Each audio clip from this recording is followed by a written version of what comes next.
Good morning, and welcome to our annual Reflections of Excellence panel discussion.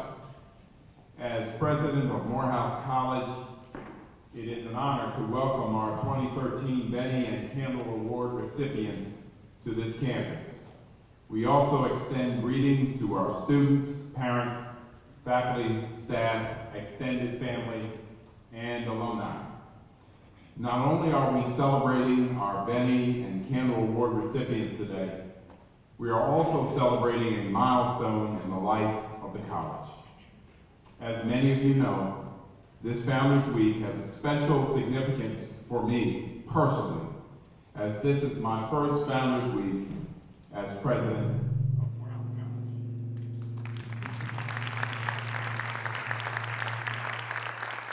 College. That was bad timing on that feedback, you know. I said as president of Morehouse College.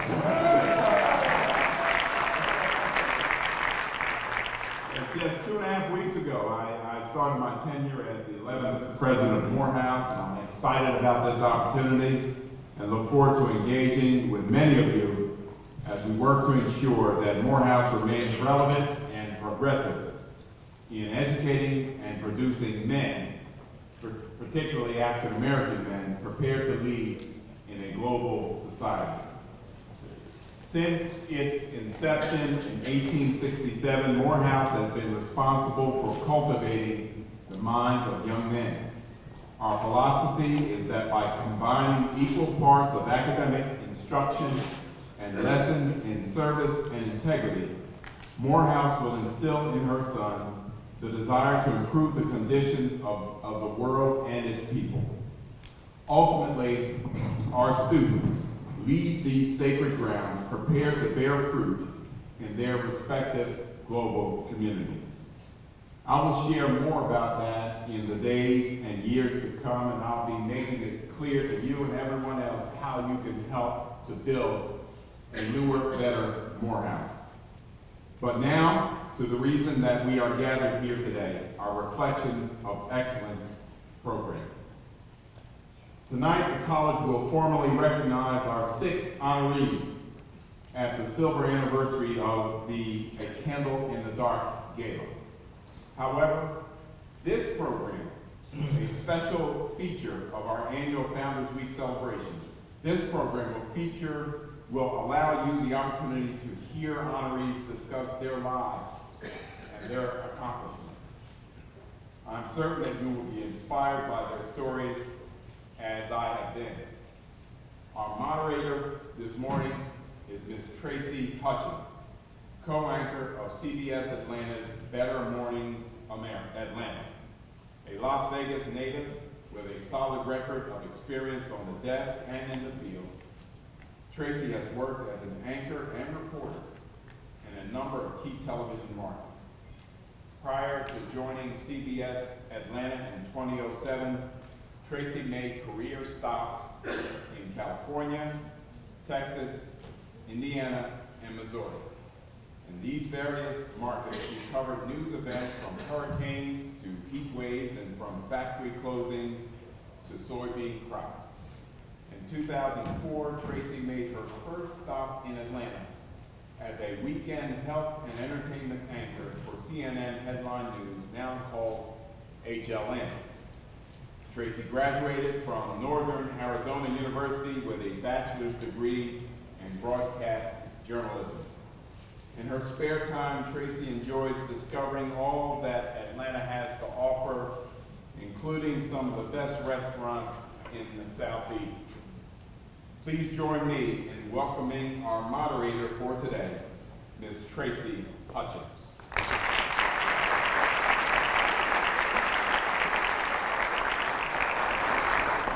Thank you so much, and good morning to you all. And Mr. President, thank you. I appreciate certainly the warm introduction. There's no way in the world it could be nearly as esteemed as our panelists and honorees this morning. And I do want to thank Morehouse for the opportunity and the privilege to celebrate their accomplishments. And this morning we had an opportunity to have breakfast with the gentlemen and also the fine young students at Morehouse. And truly, I am honored to be with you this morning. I do also want to add my congratulations to President Wilson on his new role as president We certainly look forward to watching his stewardship of the college that has become a unique place of higher education, certainly in the city of Atlanta, that has an influence. You will hear from many of the panelists this morning all over the world as well. Well, speaking of excellence, this morning we want to move into our program, Reflections of Excellence. The program is your chance to hear firsthand from the 2013 Benny and Kendall Award recipients and about their experiences and challenges, basically what helped them get to the point where they are today. Well, before we get started, we do want to take care of a couple of things. Of course, this is an opportunity for you to hear from the panelists. We want to make sure that opportunity is not interrupted. So if you could take a couple of seconds to silence your cell phones, your Blackberries, your iPhones, your Droids, whatever you may have with you this morning, that would be great. We don't want to let anything interrupt them this morning. Also, we do want to acknowledge a special guest that we have with us this morning as well. Actor Dennis Haysbert, he's in the audience. Dennis, if you could stand.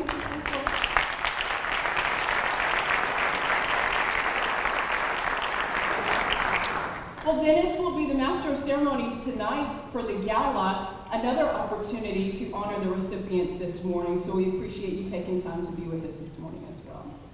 All right, so when you came in, hopefully you had a chance to grab a note card. This is your chance right now, and as you listen to the panelists, to jot down a few notes, a few questions that you may have. While they speak, you can kind of jot those questions down, and near the end, you can pass those to the end of the aisle. There will be someone collecting those cards, and at the end, that is your opportunity to have your question read to hopefully get some more information from the panelists this morning. We want to make the most of our time and certainly keep on time and have an opportunity to hear their stories as well. We want to get started with our introductions of our panelists, our honorees this morning. Our first honoree is Dr. Willis B. Sheftall Jr., Morehouse College class of 1964. He is the recipient of the 2013 Benny Leadership Award. Dr. Sheftall is leadership personified. He's given his heart and his soul to his beloved alma mater, Morehouse College. First in 2007 and again in 2012 when the college needed an acting provost and senior vice president for academic affairs. Dr. Sheftall stepped into the post, and most recently in 2013 he served as acting president during a time of transition at the college's helm. A native of Macon, Georgia, Dr. Sheftall's collegiate career began as an exemplary scholar. He was a Merrill Early Admission Scholar, entered Morehouse at the age of just 16, later became a member of Phi Beta Kappa. He graduated from Morehouse with a degree in history and then went on to earn a master's degree in economics from Atlanta University and a doctorate in economics from Georgia State University. After teaching at Alabama State University and Georgia State University, Dr. Sheftall returned to Morehouse and filled a number of faculty positions. Then he left and became a chairman of the Department of Economics at Hampton University and later dean of Hampton's School of Business. There was something about dear old Morehouse that certainly kept Dr. Sheftall coming back. In 1986, he returned to Morehouse, served for the next 12 years as a professor of economics and the Charles Merrill chairman of the Department of Economics and Business Administration.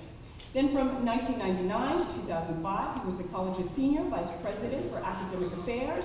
Then after 24 years as an administrator, he returned to his first love, teaching and research. Dr. Sheftall has been a consultant, an expert in a broad range of areas, including healthcare, economic communications, Black consumerism, and business leadership. He's presented for the U.S. Environmental Protection Agency, the American National Economics Association, Black Enterprise, and the Governor's Commission on Taxation and Services in Atlanta and Bolden County. He serves on the boards of Fisk University Junior Achievement of Georgia, Piedmont Hospital, and Library Technology Company Solonet. Ladies and gentlemen, please help me welcome the 2013 Benny Leadership Award recipient, Morehouse alumnus, Dr. Willis B. Sheftall Jr.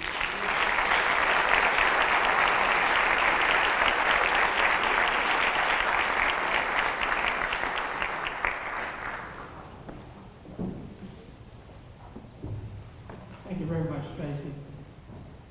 I was asked when they were putting this mic on me,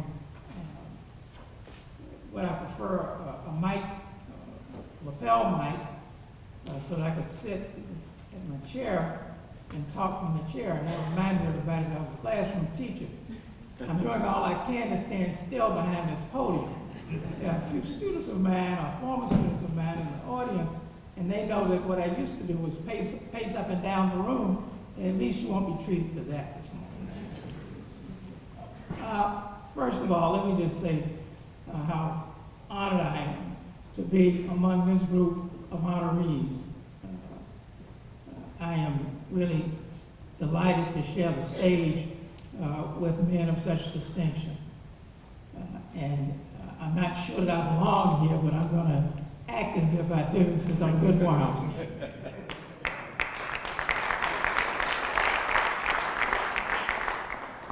I want to say a couple of things up front. We're given 5 to 7 minutes. I'll try to keep it within that time frame. If I don't, they'll run me away from the podium anyway.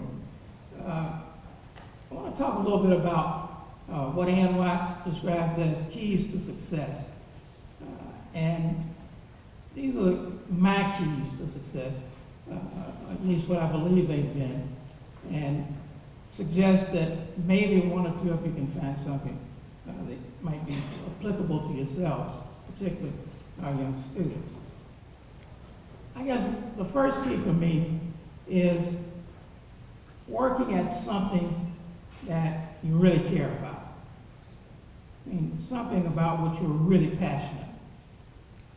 It took me a while to discover that. I was in my late 20s, and I was still trying to decide between being a lawyer on the one hand or a college professor on the other. So I didn't get to this in my career until a little bit later than I had originally planned. You would think starting at 16 in college that you'd get a jump on everybody. Well, I used that jump up, trying to figure out exactly what I wanted to do. But I'm one of those people who is really not very good and not disciplined enough to do something well that I really don't care about. So I've got to care about it. And passion for what I do is really one of the keys to whatever success I've happened to may have realized in my career. Another key that I would suggest is you have to be prepared, and I think I was reasonably prepared for the bumps along the road to success. You got to have shock absorbers, it seems to me. I had a couple of shocks early on in my career and in my life that, through no fault of anybody's but my own, that I had to overcome. One of which was that in my first teaching job, college teaching job, which was in Alabama. I won't call it English University because some of you may be familiar with it, and the president who did what I'm going to describe. Well, I had an interesting encounter with the president of that university, who I thought was a great guy. Unfortunately, I didn't agree with one of his policies, and at the age of about 24 and 25, I took him on in an open faculty meeting. Needless to say, at the end of that year, my contract was not renewed. So a little disillusionment ensued, and I said, well, maybe teaching isn't what I want to do. I do want some independence in my life, so maybe I should go to law school. Went to law school for about a year, hated the law, just literally hated the law, and then back into economics and finally getting a PhD. But the point was that I really had to rebound from what was not a particularly pleasant experience. I think one of the things that helped me is, I think, due to my family and the teasing that I got at the dinner table as a teenager and later as a young man, I did maintain some sense of humor about myself. And I think a good sense of humor is one of those things that does help you to absorb the bumps that you have as you move along life's path. The other is a strong sense of myself. And having a strong sense of oneself, I think, is the bedrock for confidence. A third key, in my estimation, would be developing a lifestyle that's consistent with accomplishing the things that you really want to do.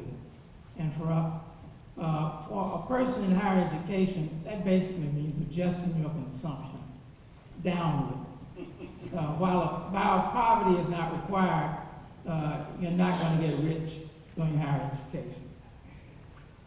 The fourth key that I would indicate is that you need to choose, and I did, choose a life partner about whom you are as passionate as you are about your work.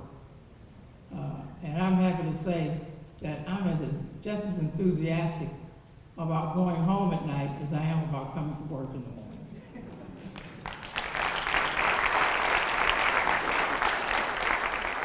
I see Tracy is standing, so I have one more. As I've gotten older, and the white hair is not premature,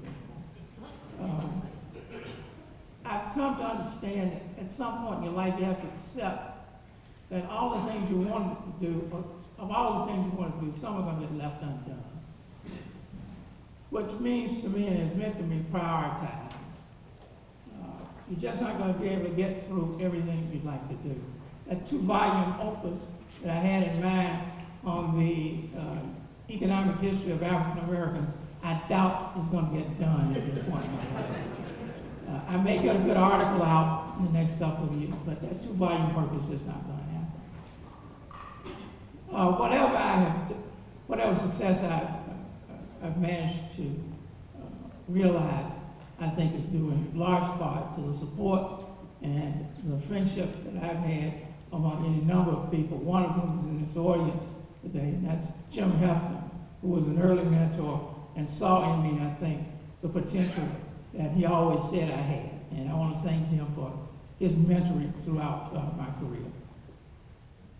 Thank you very much.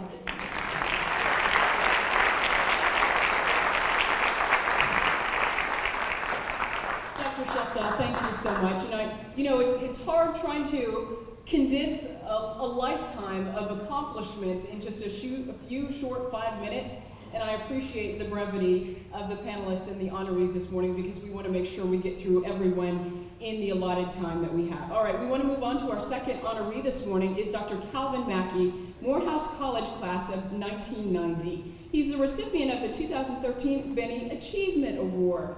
Dr. Mackey's beginnings were humble, his achievements not at all. He defied the odds of his upbringing to become an inventor, an author, associate professor in mechanical engineering, and a mesmerizing speaker who quite literally has changed the course of lives. Today he speaks to students, business executives, and educational leaders about the opportunities and possibilities open to anyone courageous enough to confront social, economic, and self-imposed barriers to their success. Well, humor, interaction, and authenticity trademark his high-energy presentations, which are always powerful, heart-to-heart and mind-to-mind. Dr. Mackey encourages audiences to get past their self-doubts by walking straight through the path of passion, hard work, and paying attention. He gives time, wisdom, talent, and access in abundance to those who want to be more than who they are. He's an inventor, author, and sought-after speaker who is proudest of his roles as husband, father, son, brother, and friend. Ladies and gentlemen, please help me welcome the 2013 Benny Achievement Award recipient, Morehouse alumnus, Dr. Calvin Mackey.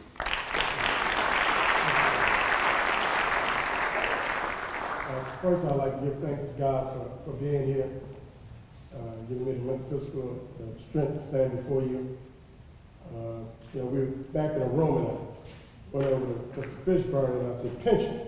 He said, what? I said, well, tickle me then. I said, because this is, dreams do come true. I need to know that I'm here. And only by the grace of God. And I wish my mom and my dad were still alive so they could see, which they've given birth to. Because from where I came from in New Orleans, when I got to Morehouse, I never thought I'd be sitting on the stage next to Dr. Sheftall for one. And, I owe everything to Morehouse, and I just want to say thank you. I've been born 3 times in my life, through my mother, through my creator, and through Morehouse College. And I don't know where I would be today if I had not stumbled upon a raggedy table at a college recruitment fair in the Superdome in New Orleans. Just like many of the young men in urban areas right now, I just wanted to be a basketball player, and I thought I was going to go to the NBA. And I separated my children, and I ended up at a summer program here at Morehouse. And I walked up on campus, and a guy by the name of Thomas Blocker called me doctor. I had never met a doctor, definitely a black one, didn't even know how you became one. And at the end of the summer program, Beulah Gloucester, past president of Morehouse, wife had died. And they asked all the Morehousemen at the funeral to stand up and play a musical rendition of Dear Old Morehouse. And I saw these men, stately grown men, with tears running down their chin. And I walked out of that chapel and I went to Mr. Block and said, this is where I'm supposed to be. And I begged and I begged and I begged. And they accepted me into Morehouse conditionally. I came to Morehouse and I started in remedial reading and developmental mathematics. They said I was reading on the 8th grade level. When I say Morehouse gave me birth, 11 years later, I got a BS in math and 3 degrees in engineering with a PhD in engineering from Georgia Tech.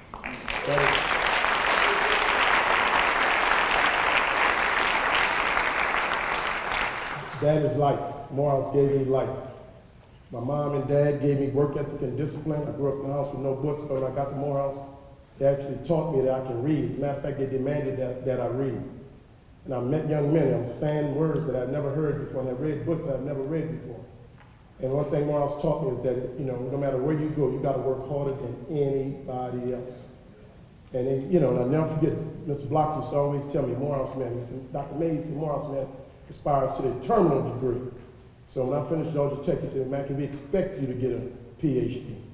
And I went on to get the PhD at Georgia Tech. And my whole life has been that of overcoming adversity and one of people underestimating me. But Morehouse let me know, and still letting young men know what they can accomplish. And that overcoming adversity, I left. Then I went to Tulane University. I became a professor. I was a professor for 12 years. And young man, I was the first and only African-American ever tenured in the history of the College of Engineering at Tulane. In the aftermath of Hurricane Katrina, Tulane decided to keep the football team and eliminate the engineering program. With 8 people living in my house, before they're on hospice, I lost a 6-figure job, overcoming adversity. I just kept going back, thinking about what Morehouse gave me and how I had to persist on. And a quote I kept in my head was one of Benjamin Elijah Mays that said, I'd rather go to hell by choice than to stumble into heaven by following the crowd. And Blocker used to always, Mr. Blocker and Mr. Dr. Bronx used to always tell me that. And when I was even at Tulane, they say, Kelvin, you're not supposed to be there. You're different.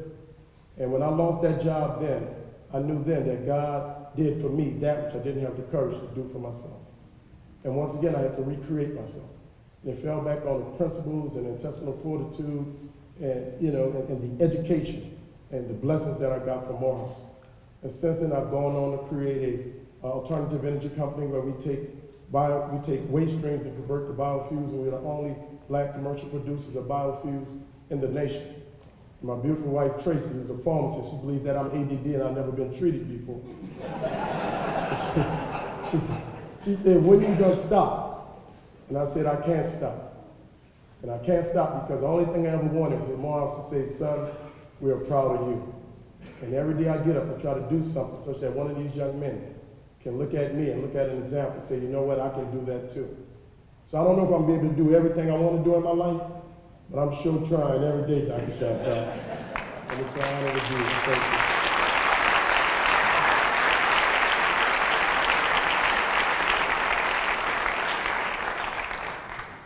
We are certainly proud of you, Calvin.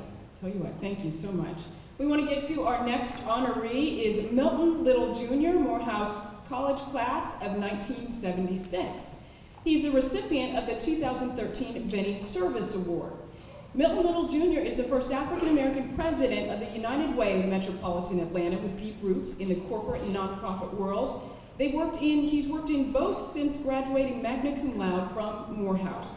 The New York native went back home to earn his master's degree in urban sociology and social policy from Columbia University. He's made quite a name for himself in the public and private sectors for creating workforce and education programs, building national partnerships to fund housing, and developing corporate philanthropy and community involvement strategies. Prior to his work with the United Way, Little served as interim president and CEO of the National Urban League. Now, in that position, he launched innovative partnerships with the Department of Housing and Urban Development and the Labor and Commerce departments, as well as corporations like Verizon, Enterprise Rent-A-Car, and Prudential. Little is a member of Phi Beta Kappa, and his professional and board affiliations are numerous. He's a member of the Georgia State University Nonprofit Studies Advisory Board, 100 Black Men of Atlanta, and the Rotary Club of Atlanta.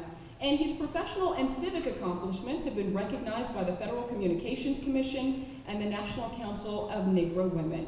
Ladies and gentlemen, please help me welcome the 2013 Benny Service Award recipient, alumnus, Milton J. Little, Jr.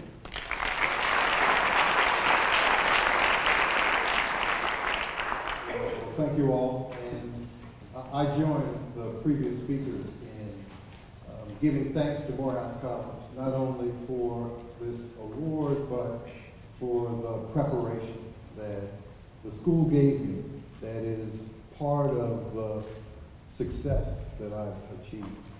I think Dr. Sheftall's list of success lessons is a list that I share. I would say the following things. It's about preparation, it's about passion, it's about commitment and faith. And for all of us that you see up here, you know, the success has not been a straight path. Success is anything but a straight path. It is full of twists and turns and moments of despair and moments of great doubt. Perhaps one of those big lessons is pushing past your doubt. I felt out of place when I got to Morehouse, because when I got here, everybody else seemed to know just where they were going to go. You know, they wanted to be doctors, they wanted to be business leaders, they wanted to be morticians, clergymen. Everybody had a clear path. I knew I wanted to make the world a better place, and that's what I wanted to do. And no one seemed to understand when I didn't want to be a lawyer or a doctor or a clergyman. I wanted to figure out how to move the levers of power to create fairness and opportunity where it just didn't exist. And so I devoted myself in my career to a field of public policy. And I got lucky. This is where faith comes in. The first opportunity I had to really build some credential in that policy space came the moment after I had been told in a job I had that the job was ending. I walked into my boss's office, she called me in, I had a blue suit on, and she said, "That's a great suit, and you're out of work at the end of the month." That's bad enough, but my first son was going to be born a month later. And so here I was without a job, in a nice suit, but without a job, and a son about to be born. And 2 days later, I ended up with an opportunity to work for then Mayor of New York, Ed Koch. It was all about faith. It was about one door closing and my being lucky enough and prayerful enough that something opened up that changed the direction of my life forever. It's also about being courageous. There are some moments when you have to make a choice, even when those around you would rather you do one thing, but inside you, you know, I need to do this. And it's friends who may tell you, or parents who may tell you, people that you trust will tell you, turn left, but sometimes turning right is the right way to go. So being courageous, being prepared for those choices, and being faithful to yourself and your vision, and being passionate about what it is you choose to do. There can be no better lessons than those, other than surround yourself with wonderful people and friends and family, and with a Tracy at the podium, and Tracy married to you. I've got to acknowledge my Tracy, who's sitting dead center in the room. And so being smart too helps. So make sure you acknowledge those moments in your life and people in your life who have been the fire that continues to burn even on those occasions when you wonder, is that flame really there? Those are the only lessons I can offer, and if they matter to anybody in this room, they are my gift to you. Thank you all.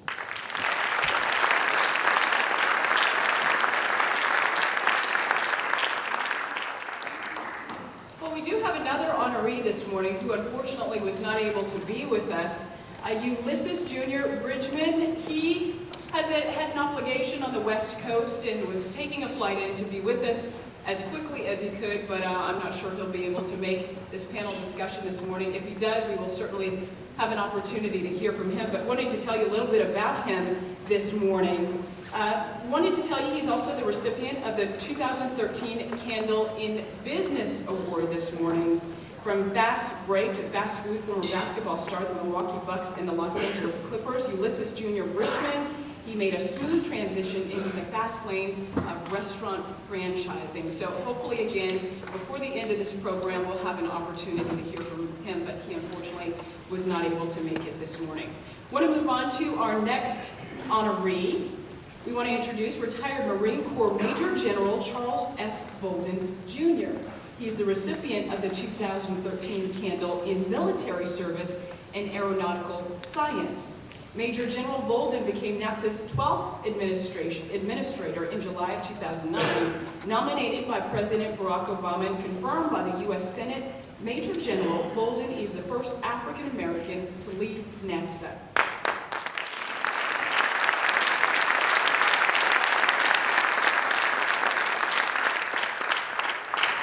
Well, 14 of General Bolden's 34 years in the U.S. Marine Corps were spent with NASA's astronaut office. That enabled him to fly aboard space shuttles 4 times between 1996 and 1986 and 1994, and he commanded 2 of those missions. His flights included deployment of the Hubble Space Telescope and the first joint U.S.-Russian shuttle mission that included a cosmonaut as part of its crew. General Bolden accepted an appointment to the U.S. Naval Academy, where he graduated with a bachelor's degree in electrical science, and he was commissioned as a 2nd lieutenant in the U.S. Marine Corps. He later earned a master's degree in systems management from the University of Southern California. Now, after completing flight training, he became a naval aviator and flew more than 100 combat missions in North and South Vietnam, Laos, and Cambodia. He was selected as an astronaut candidate during an assignment at the Naval Test Pilot School in Maryland. He served as a member of NASA Astronaut Corps until 1994. Then he returned to active duty in the Marine Corps as the Deputy Commandant of Midshipmen at the U.S. Naval Academy. Then in 1998, he was promoted to his final rank of Major General, and then in 2004, retired. His military decorations include the Defense Superior Service Medal and the Distinguished Flying Cross. He was inducted into the U.S. Astronaut Hall of Fame in 2006. Ladies and gentlemen, please help me welcome retired Marine Corps Major General Charles Bolden, Jr.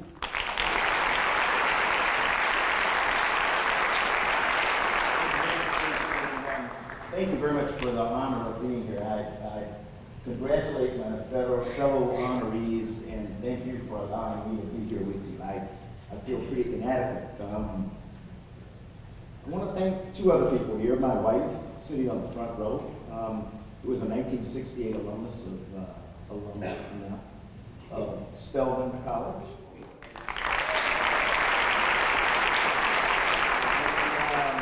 And one of my role models, my daughter, Dr. Kelly Bolden, who is a 1999 graduate of Spelman and Georgia Tech.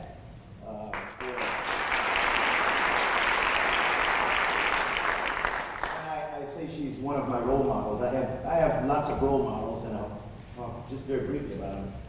2 of my principal role models are my son and my daughter, and it's because I have watched them achieve greatness in spite of things that may have come in their way. My daughter being very successful in medicine. She's a plastic surgeon now at Howard University Hospital.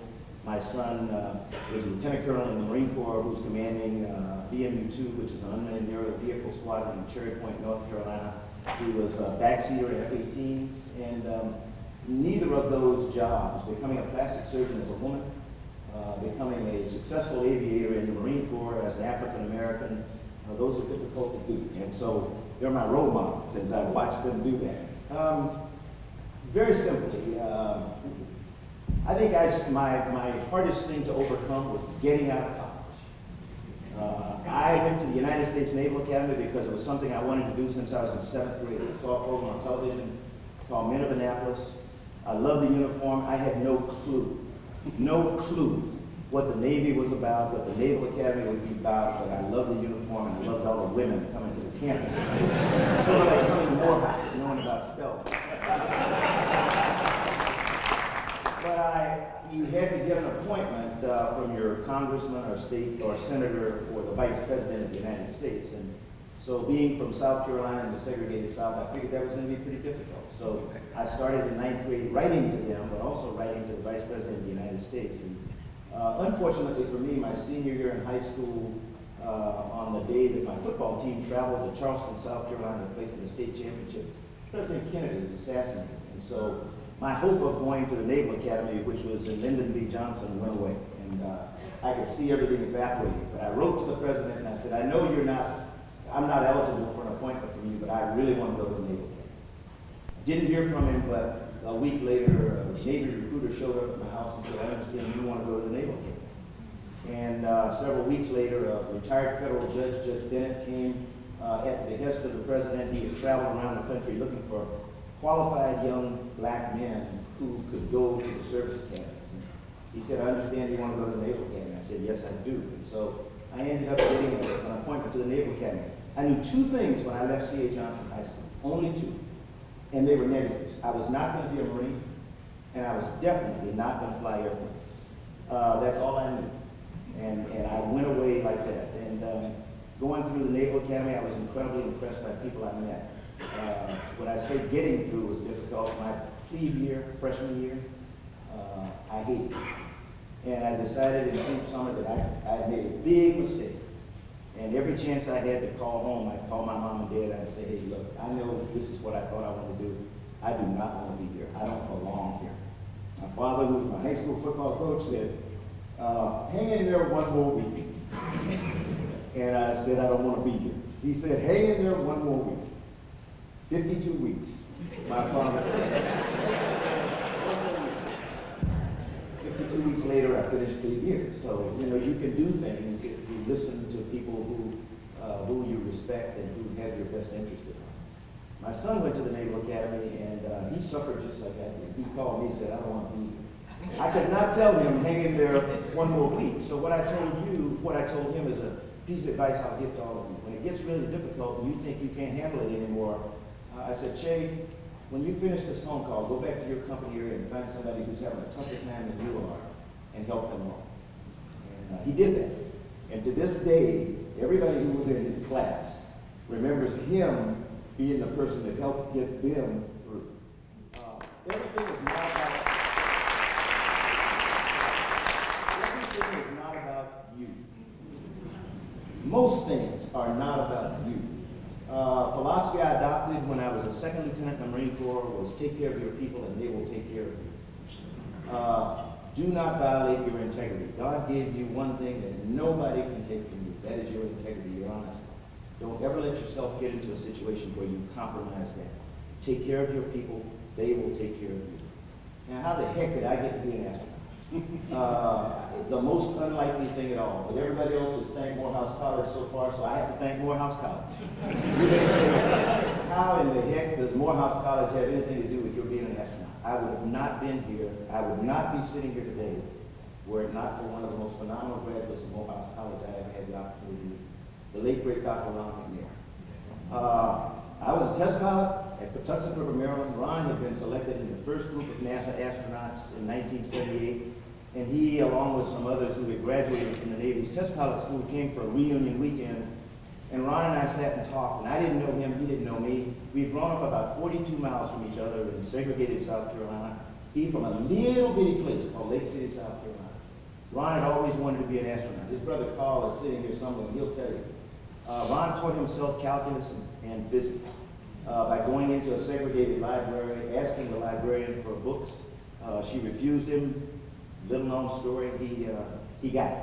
When I talked to Ron asked me, are you going to apply for the space program? I said, no, not on your life. He said, why not? I said, because they'll never select me. And Ron looked at me, and he said, you know, that's the dumbest thing I ever heard.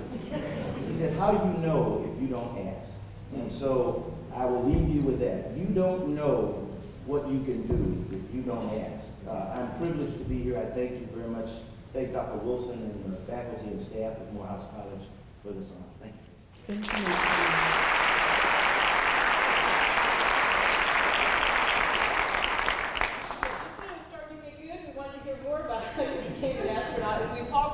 Hopefully we'll get an opportunity during the question and answer session. And again, a reminder, if you have a question, go ahead and jot it down in the card, and we will be getting to those shortly. All right, it is my pleasure to introduce the 2013 Candle for Lifetime Achievement in Arts and Entertainment recipient, Mr. Lawrence Fishburn III. Well, Lawrence Fishburn was born to an entertainer and has been recognized for his captivating work on stage, screen, and television.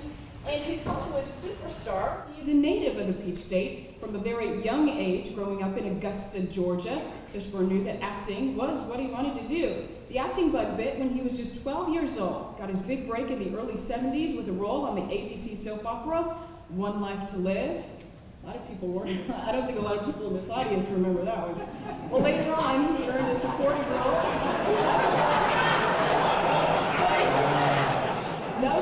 I remember it, but I don't think a lot of people. I needed to clean that up. Nice save. That was a while ago. Well, later on, he earned a supporting role in the Vietnam War film Apocalypse Now, and then a recurring role as Cowboy Curtis alongside Pee Wee Herman on Pee Wee's Playhouse. Well, his career continued to thrive with roles in major Hollywood titles such as Higher Learning, Just Cause, and Event Horizon. But his big breakout role was in the 1991 film Boys in the Hood that gained him lasting recognition as an amazing.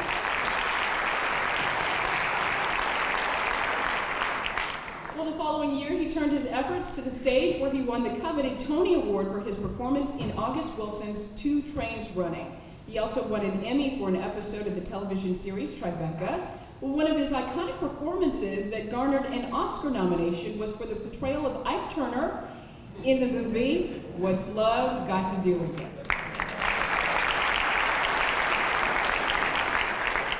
But I'm sure a lot of the younger audience members remember him best as Morpheus in the blockbuster Matrix trilogy. Certainly a star of stage, film, and television. That's where he brought his immense talents to the hit TV series CSI, Crime Scene Investigation. And being part of CBS, I have to thank you because that boosts our ratings every time the show's on. Well, he made history in 1995 as the first African American to play the role of Othello in the big screen adaptation of the Shakespeare play.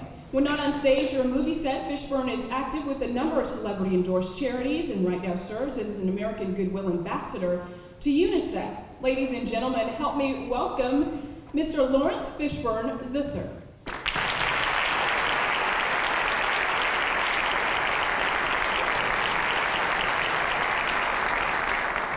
Wow. Thank you, Tracy. Hi, everybody.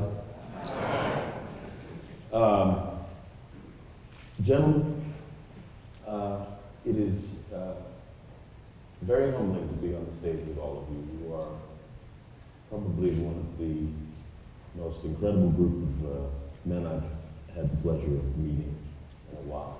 You're all absolutely stellar. I echo your feelings about feeling inadequate here. I have no idea how I got here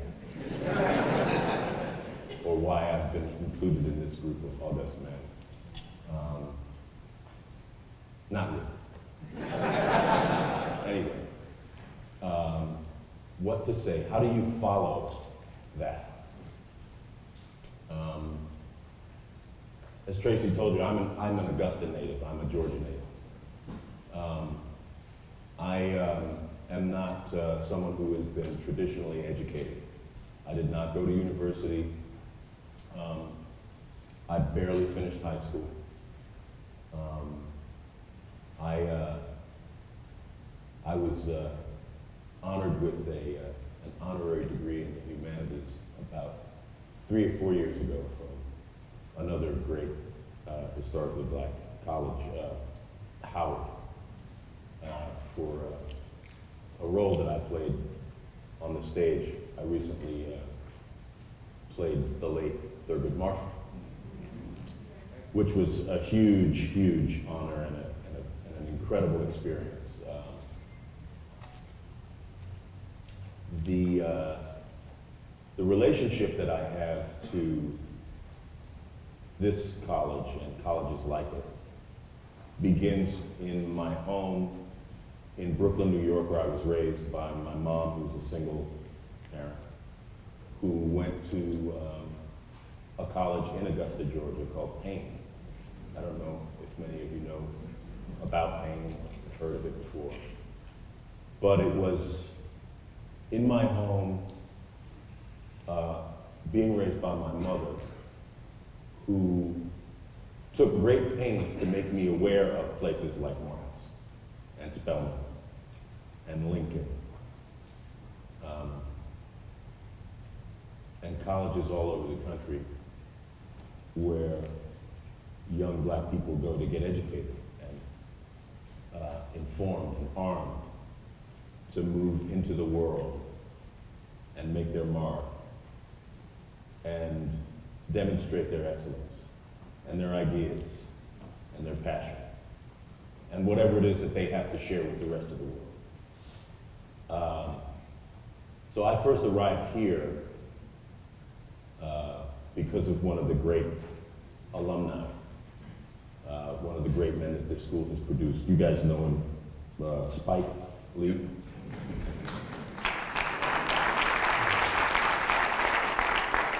I was a young actor.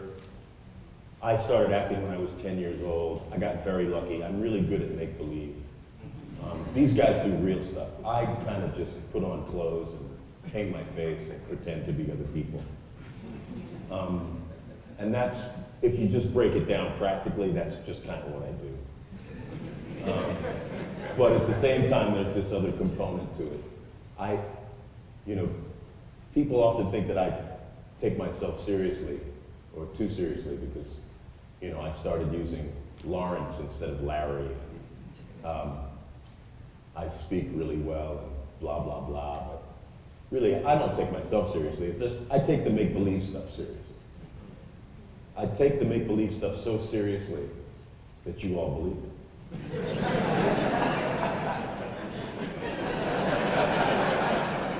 So anyway, it wasn't always like that. I mean, somewhere around 18 is where it got strange for me, because I started when I was 10 years old, and I got really lucky, and I got all these jobs, and I walked in, and I was cute, and I was young, and, it came easy, and I did this big movie called Apocalypse Now, and I did a soap opera, and it was great, and then I turned 18. I came back from the Philippines where we made Apocalypse Now, and suddenly I wasn't young and cute anymore. I was almost 6 feet tall, and I was intimidating, and people didn't know what to do with me because I didn't look like the boy next door, although I felt like I was the boy next door. I felt like a normal American boy. But I couldn't get hired for about 15 months after I had made the biggest movie that had ever been made in the history of motion pictures. Apocalypse Now cost $30 million to make in 1976 and 1977, which is like the budget on the second and third Matrixes was like $350 million. Basically the same thing. Couldn't get arrested. Worked with Marlon Brando, the greatest living American actor, the greatest living American director, couldn't get arrested. And a lot of that had to do with me because I kind of had a chip on my shoulder and blah, blah, blah. But the thing was, I wanted to give up, and I wanted to go bust tables at a restaurant somewhere. And my mother said, no, you can't do that. And I was like, well, why not? That's what actors do when they don't work.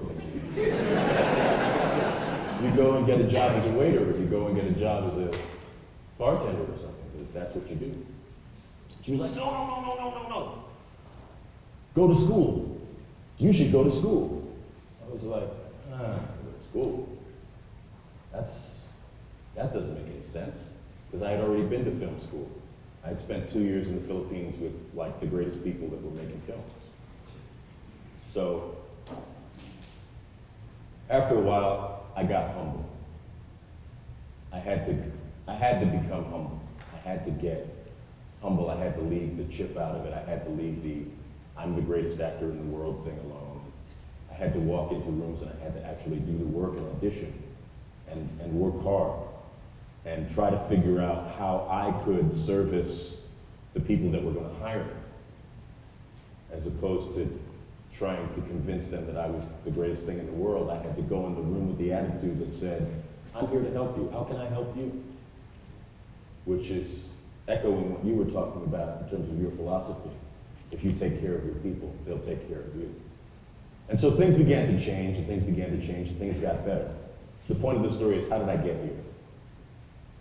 Somewhere in my 20s, I was sitting in Washington Square Park, and a guy came up to me, and he said, hey, you're Larry Fishburn. And I said, yeah.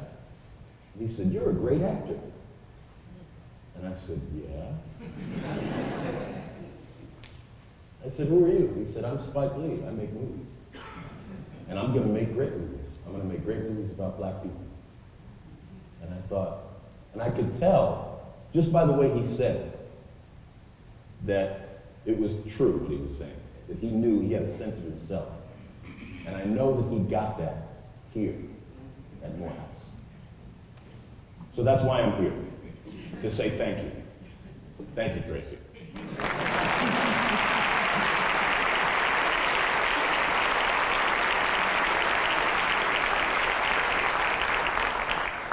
We did have to cut that a little bit short. I I'm sorry. apologize. No, and I apologize too, It's all right. to all of our honorees that we had to make sure that their comments were condensed just a little bit. But this is your opportunity to ask questions, and that's what we wanted to make sure we gave you the chance to do. So if you haven't already, and you've had note cards and you've written down questions, make sure you pass those to the center of the aisles, and the ushers will collect them, and we will try and get to as many questions as we can in the allotted time. And while we're waiting to collect those cards, gentlemen, I just wanted to thank you once again for the opportunity to hear all of your stories. And certainly I hope a lot of the audience members and a lot of the Morehouse students are inspired by your life history, the lessons that you've learned. But I wanted to ask a question as well. Was there any, and this is to all of the panelists, to all of the honorees this morning, was there anything during the course of your life that maybe happened, or that you, well, let me say, that you did, that if you could go back and change it, we all have that hindsight 20/20 vision, that you could go back and change, what would you change if you could? If there's anything. I'll answer it first because zero. Nothing. I am the most fortunate person in the world, I think. I already brag on my daughter and son, and I think if I went back and changed anything, I would alter the course of my life, and I don't want to do it. I don't know how you do that, frankly. You become someone else. From whatever's worth, whatever you've done in life, mistakes and all, that holds baggage is who you are. And so I would be terrified of the notion of going back and kind of changing one thing about me. Might be not a good thing, but I'm a little concerned about who I would become, or would have become, if that one thing had changed. You are the sum of all those parts. So certainly it is a journey how we get to where we are. And I think that's a good thing to remember as students in college, because we're always afraid of making the wrong decisions. And whatever decision you make, we have to trust and have faith that we will end up being who we need to be, who we are supposed to be.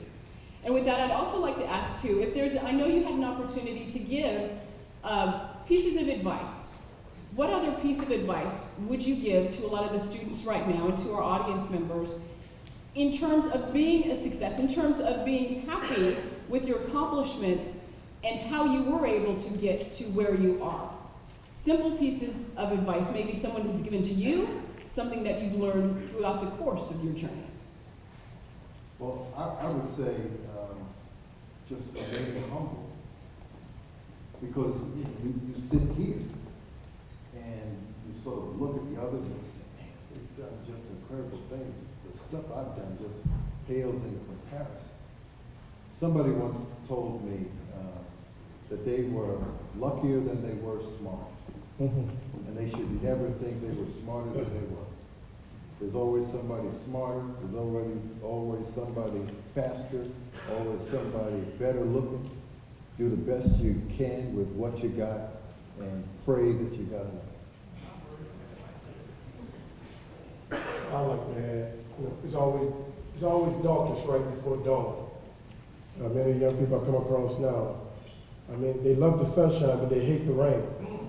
Without understanding that you can't have the tree, the plant, the seed, unless you have some rain in your life. It was always during the times of rain that people came to me to let me know that the sun would shine again. And as a matter of fact, it was the rain that made, gave me the intestinal fortitude and gave others the intestinal fortitude to grow to become the tree that, the men of us call it. They're trees, I'm like, I'm still in the middle. But it's always too soon to quit. I'd just like to say, one of the most important things has been having someone in my life who believed in me and encouraged me. At the beginning, that was my mom. And later on in my life, I had the great good fortune of having several people mentor me. Martin Sheen mentored me and nurtured me. Francis Coppola mentored me and nurtured me. Then Roscoe Lee Brown came into my life and nurtured me. August Wilson, and Gregory Hines, and a few people. But as a young man, it was important for me, and I took great strength from knowing that there were other people around who saw my potential, who recognized my gifts, and were supportive of those things. And I think it's important you find those kind of people that you lean on them and work with them, because their strength, their experience, and vitality will help you find your own. Gentlemen, thank you. Can we give another round of applause to our Candle and Benny Award recipients?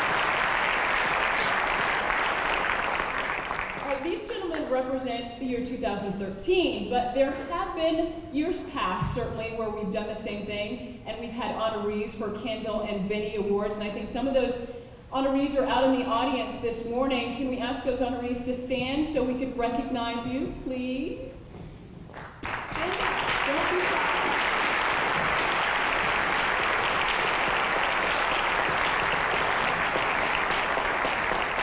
Thank you for coming this afternoon. We appreciate it. All right, so it's time to get to the question and answer session. All right, we have one for retired Marine Corps Major General Charles Bolden Jr. So this question is, I want to achieve great things as you have. What fuels you every day, and how do you balance your many different activities? Major General? I think what fuels me is the people with whom I work. I've been privileged to work in the two greatest organizations in the world. First of all, the United States Marine Corps. That's just awesome. And now NASA. We are two organizations, very similar, very small, budget small in comparison with other similar organizations. But I work with a group of people who come to work and passionate about what they do, whether it's the Marine Corps or NASA, wanting to make the world better, believing that they can, feeling that they're inadequate, but they're going to try. And I have a hard time getting my people to go home at night. And so I wake up in the morning excited about going to work. No 2 days are alike. I would say, as you said, you can be very good, but you also have to be lucky. And you have to allow other people to help you through some things. So my advice to you is find something about which you're passionate and then follow it no matter what gets in your way. But if you're doing something about what you're passionate, it's fun. And any of the other honorees, like what fuels you, what gets you going every day? What wakes you up in the morning? Dr. Sheftall? You can't sit in this space, let alone be at this institution for any length of time, without the spirit, the essence of the college. And it's not really the physical facilities. It is the vision, it's the concept of what Morehouse is and what Morehouse can be that drives us all. And to have that sense about a place where you work, it seems to me, is the real difference between me being really enthusiastic about getting here and simply showing up. And a part of that, as everybody has suggested, is having great people to work with and work for. And I've been very lucky throughout my career to have really great people working for me and great people working with me. But it's really the spirit of this institution that gets me here every day and enthusiastic about being here, and late into the night for some evenings as well.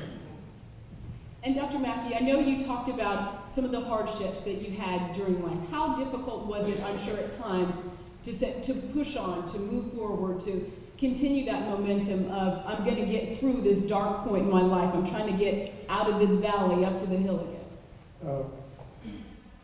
What got me through those times were the people in my life. I keep referring to different people like Morehouse who was there for me.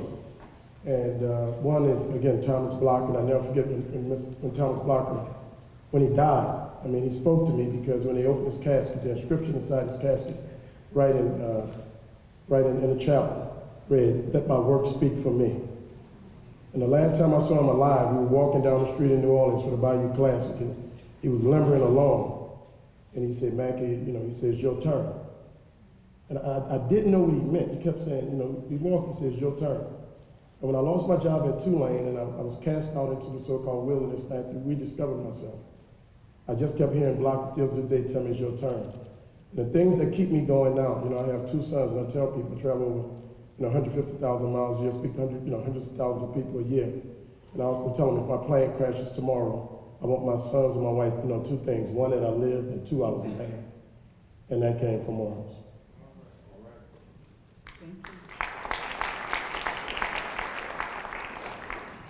All right, we have a question from Mr. Fishburn. Thanks for the proud portrayals of black men you give. Why do you think the color purple didn't win any Academy Awards? Oh, wow. Let's see now. Color Purple is a movie that is about black women.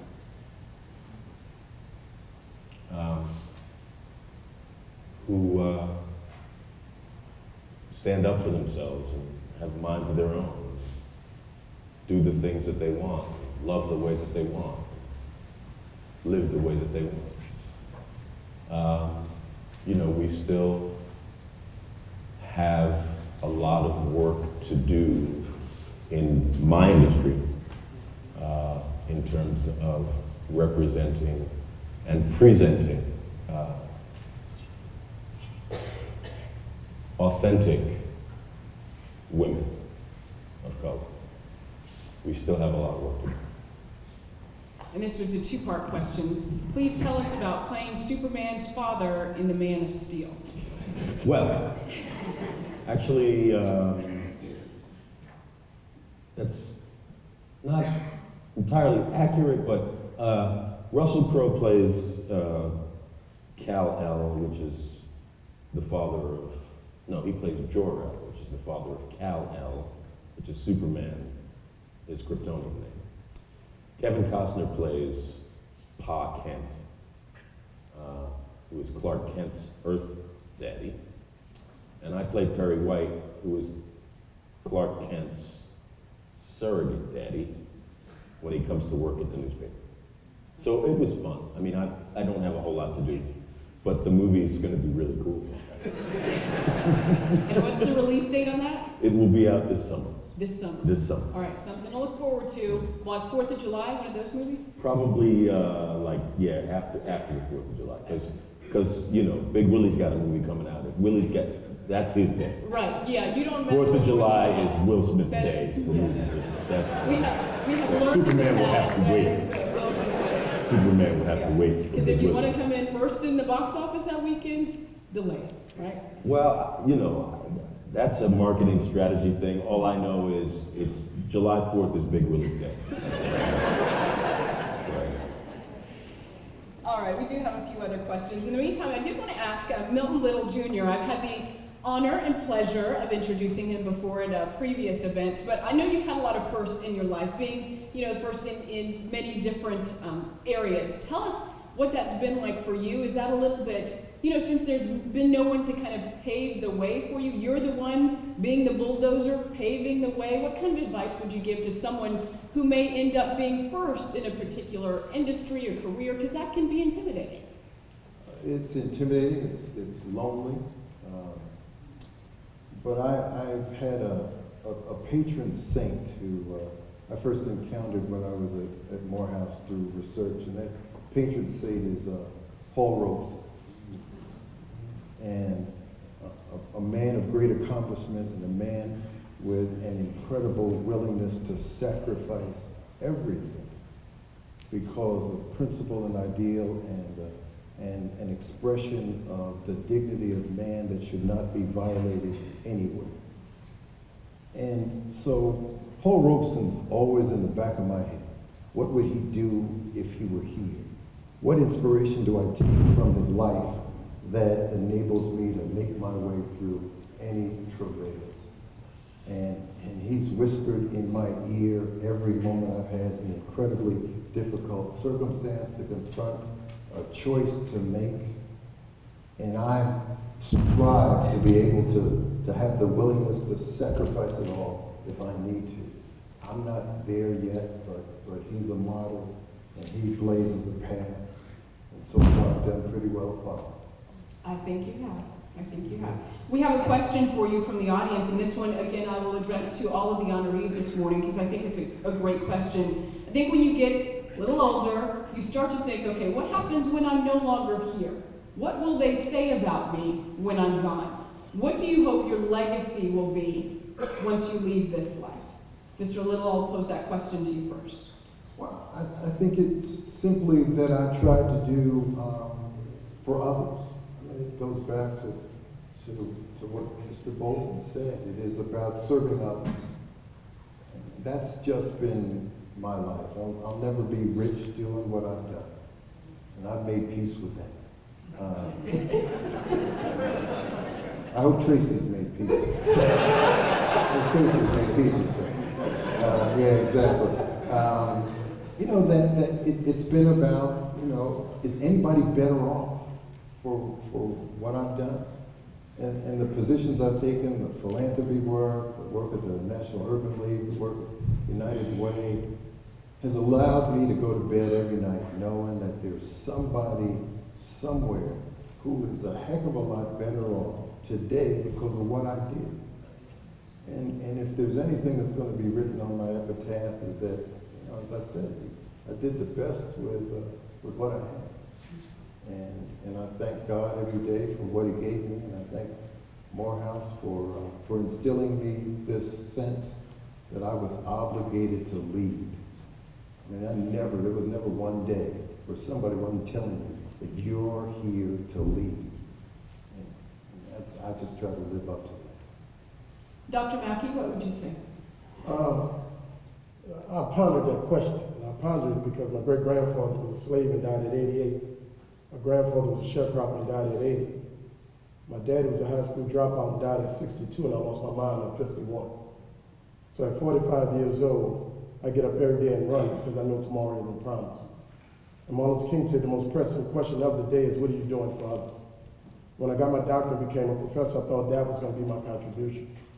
But after I left the academy, I was forced into capitalism.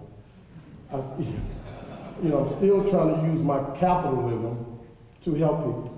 And so even through engineering now, I have an understanding now that I can still serve people, serve the community by helping others achieve their dream. So the question is, what are you doing for others? If I were to leave here today, I just want somebody to say, I am because he was. I like it.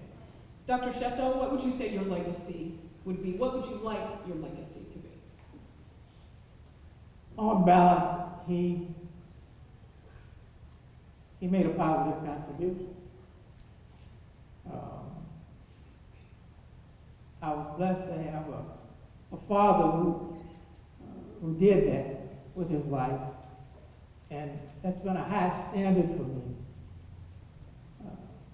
And if we can just, if I can just end up with that little epithet, that I did make a positive difference. I don't know if I'm satisfied, but I think I can live with that.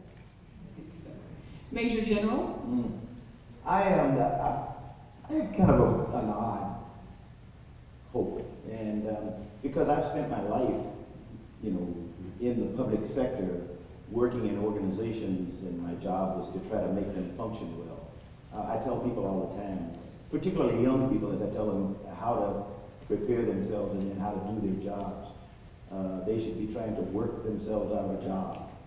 And so I think in my public life, I would like to have people, if I went away, somehow died, did something else, that it would be quite some time that people realized I was gone, because my organization continued to function the way that it did while I was there, because I had mentored as effectively as I wanted to, that I had allowed people to do things that other leaders would not allow them to do because they weren't senior enough. I'm one that believes in pushing as much responsibility as low as you can in the organization. So kind of an odd thing to wish for, but I would hope that no one would notice I was gone. It's a little bit difficult when I think about my family, you know, my daughter, my son, my wife, my grandkids. I would hope that they would have seen in me a person that was happy most of the time. I can be evil sometimes, my daughter will tell you. But I love the way that she and my son tell me when they say when they were growing up and they did something wrong, they wish I had beat them. I never had to do that because they knew when they had disappointed their mom and me. And so I think in my family, you know, if people would say we always knew when we'd done something wrong because we knew he was disappointed. You know, and I think that's why she selects me. I believe so. And I think as for any parent, I think more than giving him a spanking or whatever, if you say you're disappointed, that breaks your heart. To hear anyone is disappointed by you, certainly. Mr. Fishburn, what would you like your legacy to be? That's a really good question, and I have to say honestly, I'm incredibly blessed because of what I get to do, because of the medium that I work in. When I'm gone, my work will still be here, and people will get to enjoy it. So in that, I'm satisfied, because it really doesn't matter what I am. I've been a public person since I was 10 years old. And you know, now that we've moved into this digital age and the way information kind of goes so fast, and people like to talk about there's this cult of celebrity thing. I mean, I don't think of myself as a celebrity. I think of myself as an artist and as an actor, as a man, you know, a father, and all those things. My humanity is the most precious thing I have. And what I've been able to do is actually put that out for people to experience. So I'm just satisfied that I get to, my work gets, people get to experience my work when I'm gone. And it doesn't really matter what they say about me. Over and over on DVD and On DVD, sometimes VHS or Netflix or whatever it is, it's right? just, yeah, if you want to see fish, you can go, hey, there's fish. How you doing, fish? All right, gentlemen, we have another question from the audience, and again, this applies to all of the honorees this morning. It was addressed to Dr. Mackey, so I will address you first. What is the most pressing issue facing black men in college, and what can parents do to help? We have to understand, you know, I've been going around the country and I have this state, and I say I got 99 problems, and a baby named Blue ain't one of them. And while we worrying about Beyonce, while we worrying about Jay-Z, while we worrying about our clothes, while we worrying about our pants, Mr. Bolden will tell you that right now at this moment there's a little kid in India, a little kid in China, studying under the cloak of darkness to a candle, preparing for the day to kick our children's behinds. And it's not even personal. They don't care if they're black, they don't care if their mama was a crackhead, they don't care if their daddy locked up, they don't care if they didn't have opportunities. The only thing these kids in China and India want are the opportunities that our children are not taking advantage of. And And the biggest challenge that I think our young men are facing in higher education is what I like to call debt by celebrity. Pop culture has infested and infected our children in such a way that now we honor men for the virtue of their wealth rather than the wealth of their virtues. So now all of our kids want to be wealthy celebrities, any type of way they can get there, without understanding that they're living in a world, not a country. They're living in a world that's preparing for the day to kick their behind. They should get up every day and work like there's no tomorrow, because there's people out there. Jim Clifton just wrote a book called Becoming Jobs War. And he said there's 7 billion people in the world. There's 5 billion people greater than the age of 15 years old. Out of those 5 billion people, 3 billion people say they want good formal jobs. That's 30 hours a week plus. Out of those 3 billion people say they want jobs. The problem in the world right now is that there's only 1.2 billion good jobs. So that means right now there's a gap in the world, 1.8 billion jobs. In America right now, 150 million working people, there's 30 million people underemployed or unemployed. That's what our kids got to know that they're facing. And for some reason, I walk around the campus, I walk around campuses all over, and they just think that somebody gonna hand them something when they walk off this campus. And they definitely ain't gonna hand them something if they black.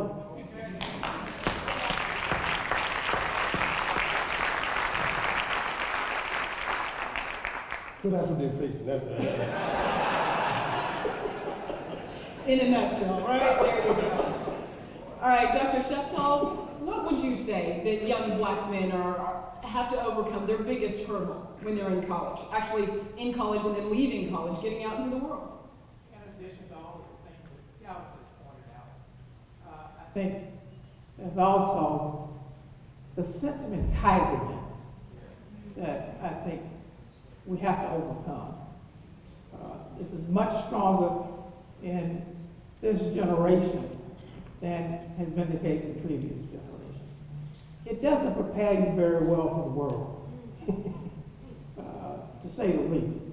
So I think the sense of entitlement is a major problem with respect to a lot of our young men.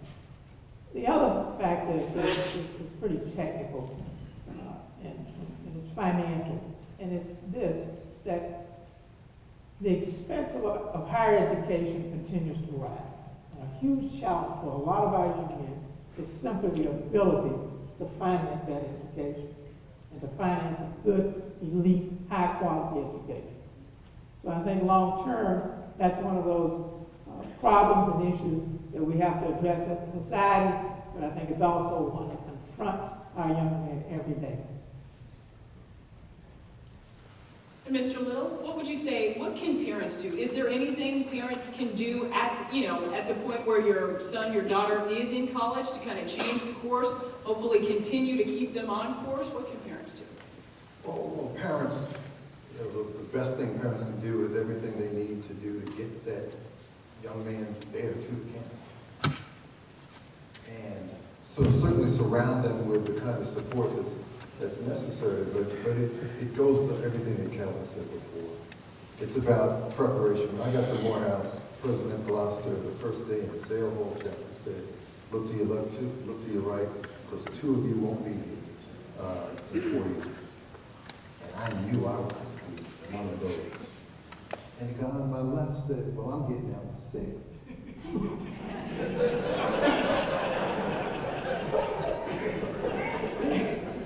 And then I realized that, there were a whole bunch of folks who just thought showing up was going to be good enough. You look at the appearance of success and you fail to understand the work that went into it.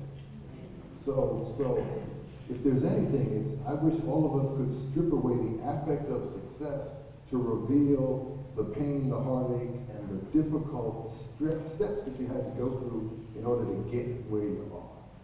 And the humility that you hold, realizing that I'm probably not as good as other people think I am, but I'm pretty good. It is, if parents can just make sure these kids know that nothing comes without hard work, without earning it, and showing up is just not enough.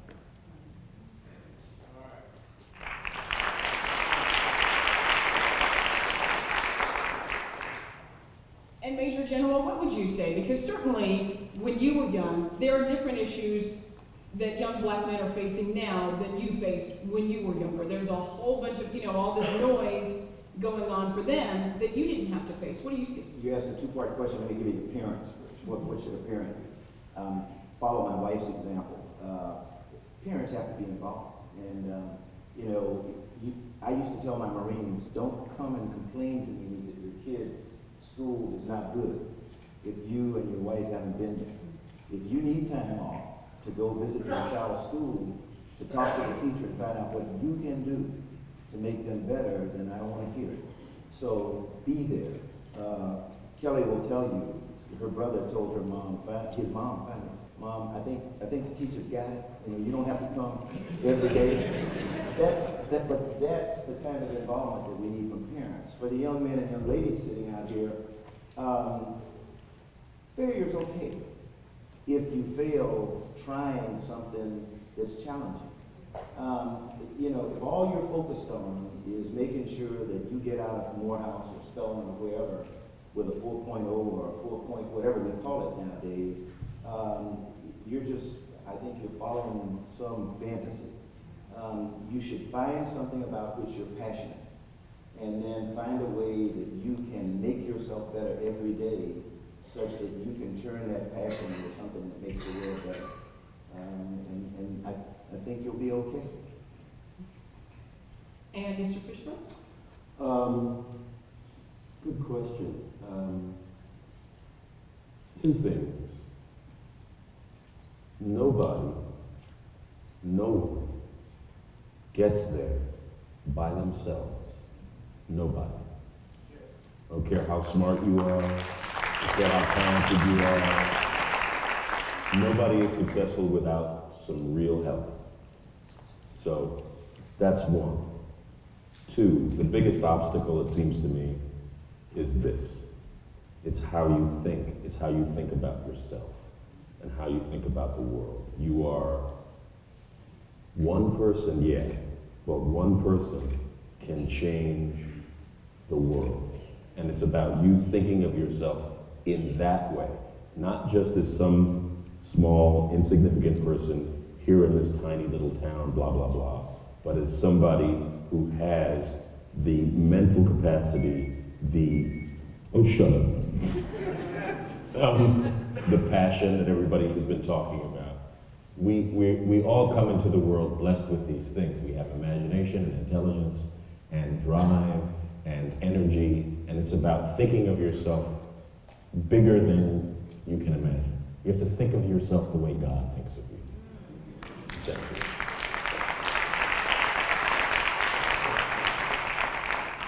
And on that note, I want to get to this other question, which is about mentors. How did you identify or develop the relationships with mentors? And Mr. Fishburn, as you were speaking, you can't get there by yourself. You certainly need someone to kind of, help push you up the ladder. Tell us about maybe some mentors in your life who were instrumental in, helping you build some self-confidence and helping you get to it. Sure, I'll talk about Roscoe Lee Brown, the late Roscoe Lee Brown, who was honored here in 2007, the year that he died. Roscoe was a Lincoln man. His father was a preacher, minister, and World War I veteran. Roscoe was a teacher first at Lincoln University. He taught there. He ran track. He was an intelligence officer in the military. He was also openly gay. And he was a great intellectual and artist. And when you met Roscoe, Roscoe never called you anything but other than what your parents called you. People called me Larry for years. When I met Roscoe, he immediately called me Lawrence. And throughout our relationship, I met him when I was 18. By the time I was 32, I had started using Lawrence professionally because I liked the sound of my name coming out of Roscoe's mouth, because he said it with love and with respect. And it made me respect myself more. It made me think more. He made me think more of myself. He really did. I was lucky to have him. Any time that you encounter somebody,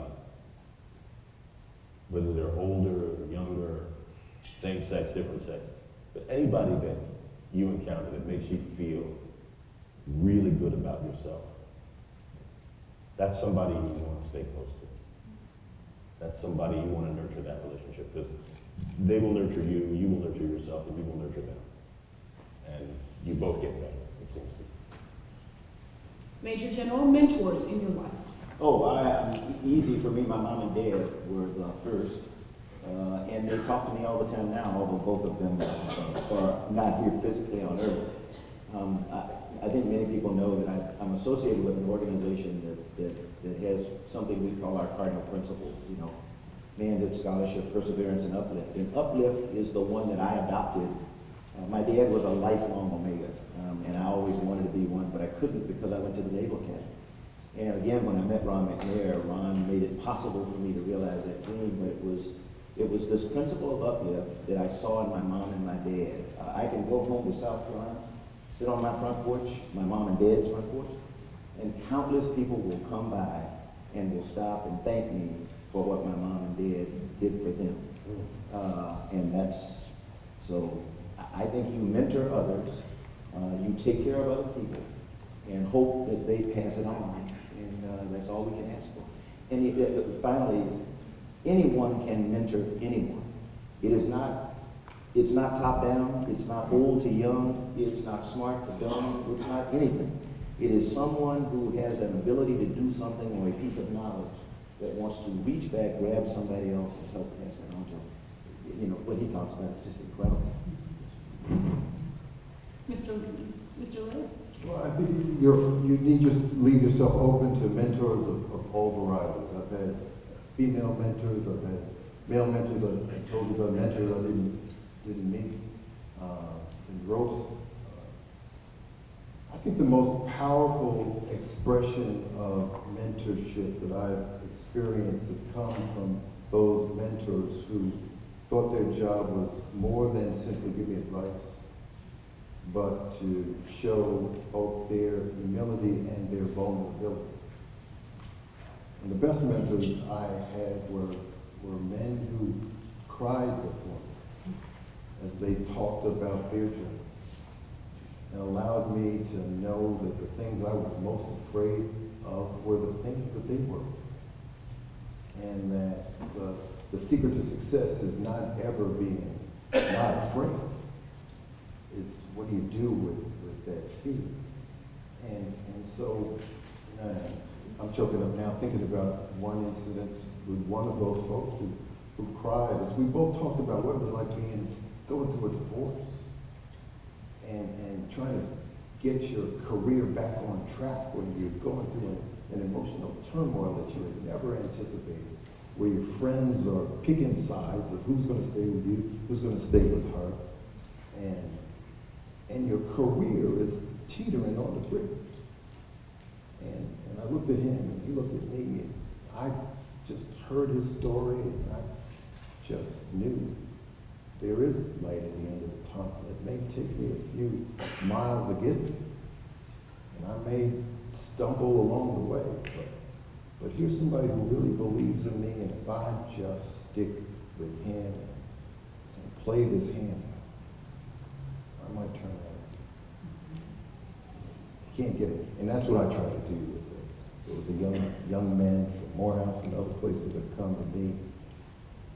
If nothing more than I am humble and vulnerable, and I don't do everything right. I haven't made every decision right.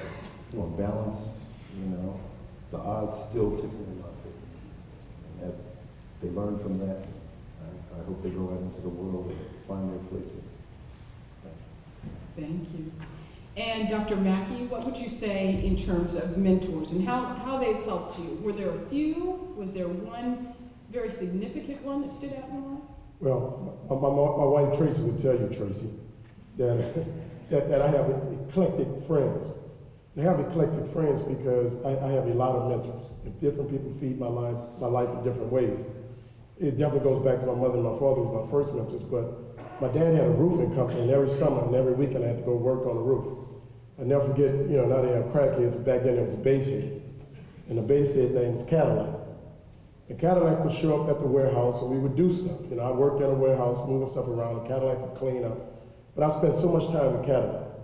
And I mean, Cadillac gave me these life lessons that was absolutely unbelievable. He always say, Bill Mackey, you don't want to end up like this. You need to stay in school. Cadillac taught me how to shoot dice. He taught me how to recognize when a dice was loaded. And then Cadillac began to teach me life lessons through loaded dice games. And he taught me that sometimes in life you got to recognize when the dice are loaded. Because sometimes you can be the best at whatever. If you're in a loaded dice game, you're going to lose. I mean, so my point is that we can learn from everybody. And from every job I've had, I made sure I've got to know the janitor. I made sure I've gotten to know the people who otherwise people walk over. When I was a professor at Tulane, I used to bring the ladies in the cafeteria gifts. I'll never forget, one of my colleagues came with me, and the lady took one steak and she put the steak and put the mashed potato, put the steak on top. She hooked you up, didn't she? Yeah, she hooked me up. And he was like, oh, she did that because you're black. I said, no, she did that because I respect her. And from Morehouse, I want to tell a young man that, it's one thing to mentor, but it's another thing to present yourself in a way such that you can be mentored. And I listened. And I realized one of the attributes that have taken me so far and allowed me to do things I've done so much and so soon, because I've listened to the wisdom when it come to me. And finally, besides Dr. Barksdale at Morehouse and Ann Watts and Thomas Blocker, when I got to Georgia Tech, there was a lady by the name of Carolyn Myers. Carolyn Myers is the president of Jackson State right now. And I never thought, I can get a PhD. And I was walking down the hall with a hat on. And she saw me with the hat on, slapped it off. Beautiful woman. She said, I know your mama taught you better. And I said, lady, who are you? She said, I'm Dr. Myers. And 8 years later, I got a PhD from her. But it was one day when she pulled me aside. And she said, Calvin, what's going on? I kept saying, well, I'm gonna do that. She said, that's the problem with you. She said, you're gonna be another one of them gunner men. She said, I'm so tired of you gunner men, gonna do this, gonna do that. And she ripped me a new one. And I went back to that lab and I worked. And I said, no one ever gonna say I'm a gunner person. Those are the type of people we gotta seek out. Those are the people we gotta listen to. And if a mentor not putting a foot in your behind, that person is not really a mentor.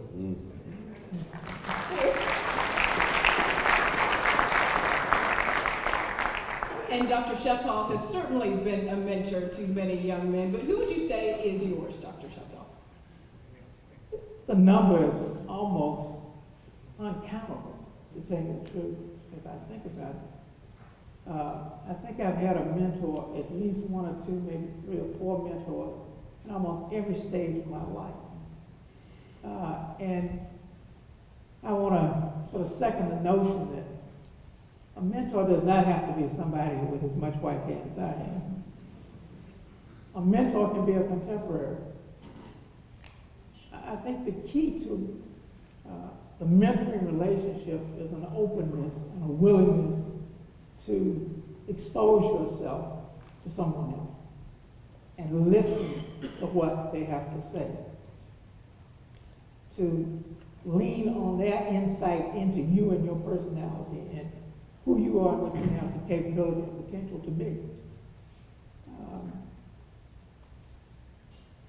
I mentioned Jim Hefner from my years here at Morehouse as a faculty member, but as a student I had Wendell Whalen, who was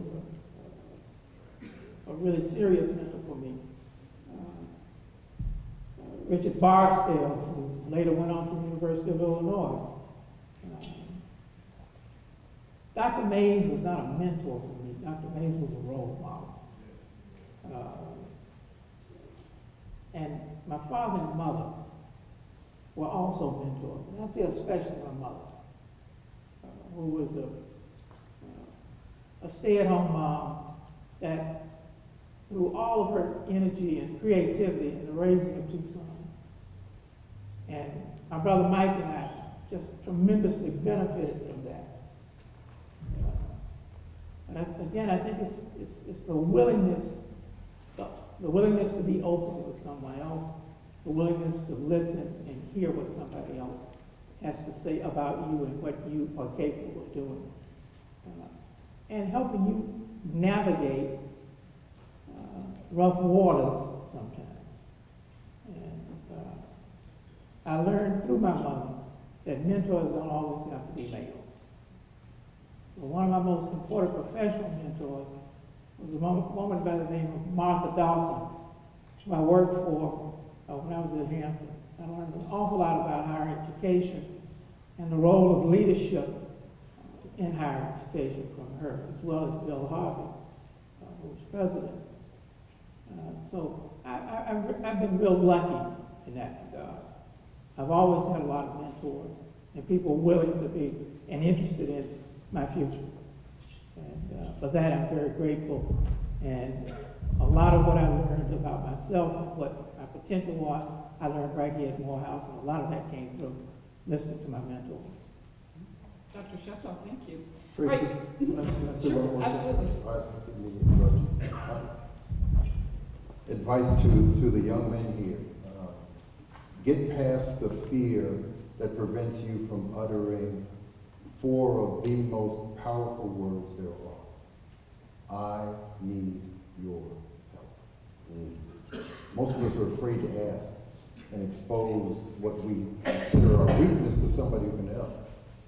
But if you ask just those four words, I need your help, you will find the kinds of people that each one of us have found that are willing to give.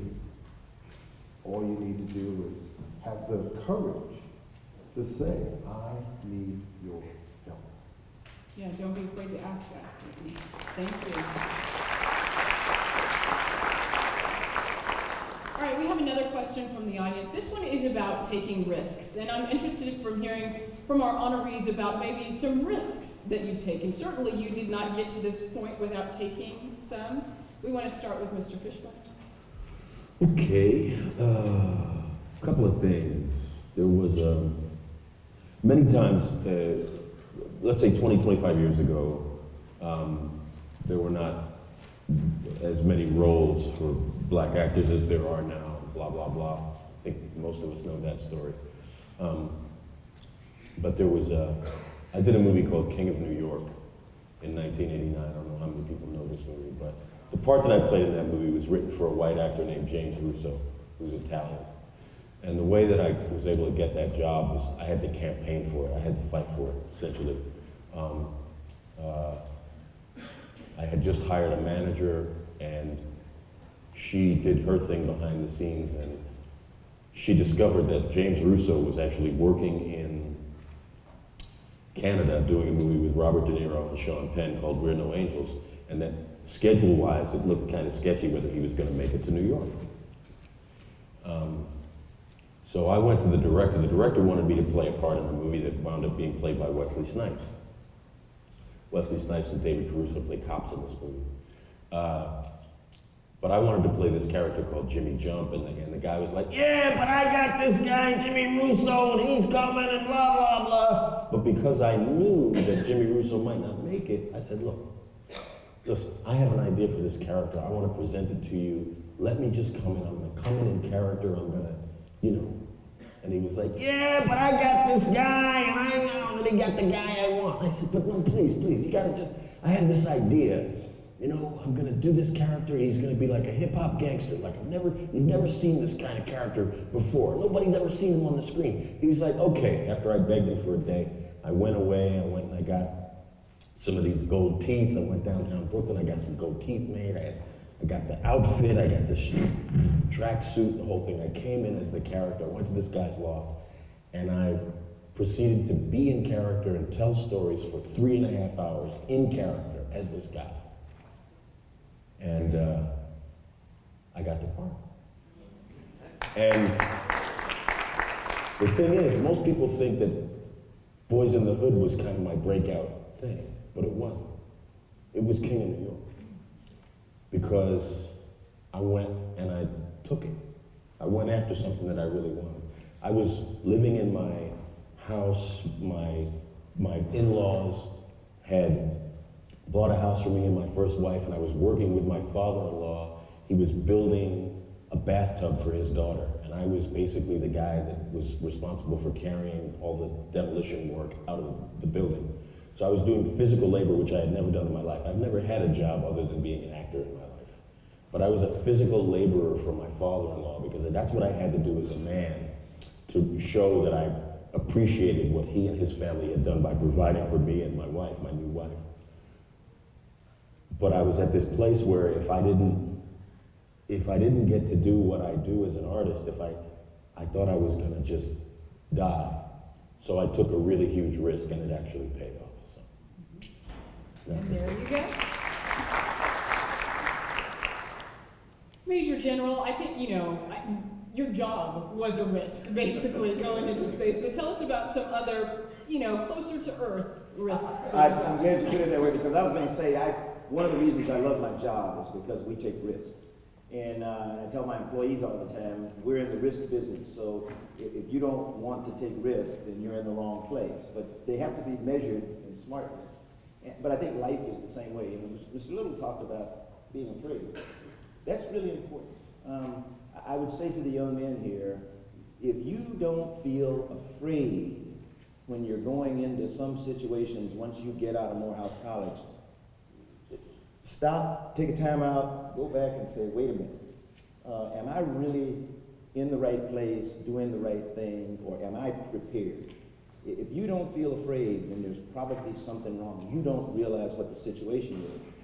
I wake up every morning anxious to go to work, and I can look at my calendar and I say, this is going to be a horrible day. I have yet to come home from work when I didn't say, you know what, may have only been 50-50, but we made the world better today. And I want to share something with you really quickly, because I think this talks about risk. And everybody loves Dr. King and idolizes Dr. King, but a hero of mine that I've never met was Dr. Benjamin E. Mays, who was Dr. King's mentor and inspiration. And I hear Dr. Mays, or I heard Dr. Mays every time Dr. King spoke, but I have a book that was given to me that's called What Man Lives By, and it's a collection of sermons by Dr. Mays. And in one of them, he says this, and I quote, "Man must believe that however hard the road, however difficult today, tomorrow things will be better. Tomorrow may not be better, but we must believe that it will be. Wars may never cease, but we must continue to strive to eliminate them. We may not abolish poverty, but we must believe that we can provide bread enough to spare for every living creature, and that we can find the means to distribute it. We may not exterminate racism, but we must believe that different racial groups can live together in grace, and we must never cease to try to build a society in which the fatherhood of God and the brotherhood of man becomes reality." I think that's what all of us have been trying to tell you. You've got to be passionate, you've got to have faith, you've got to believe in yourselves, but you got to have a little bit of fear there that I'm not going to make it today, and take advantage of every opportunity you have, so that at the end of the day you can look back and say, I really did make a difference.